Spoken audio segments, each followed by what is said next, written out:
From this picture to this picture. Gusto mo? Tara, samahan mo ako mag-tutorial. Tara, adto ta og Google tapos i-search nato ang Gemini AI. Mao ni ang mugawas, Gemini AI. I-click lang nato siya. Tapos diri sa plus sign, diri ta mag-upload og picture. Dapat ang atong i-upload is half lang siya kay maglisod siya og basa og whole body. Manang half lang atong i-upload. Diri sa ubos, diri ta mag-create og prompt or message or unsay gusto nato mahitabo ang resulta sa atong picture. Gusto asa ta mo adto, unsay atong suoton, iyahan na siyang basahon, dapat kompleto ang detalye. Nya dapat no paste changing yun siya, dapat dili mausab imong nawong. Unya dapat naka with high resolution siya. Muna atong i-send na siya, i-generate na ni AI.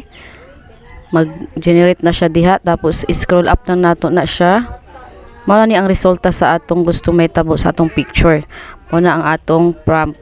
Nya makita nato diri sa ubos nga nay arrow down para i-save nato siya, maadto siya sa gallery. Ang sa atong photos makasave na siya dito to ara sa atong gallery. Pwede na nato nang i-upload sa Facebook. Thank you for watching.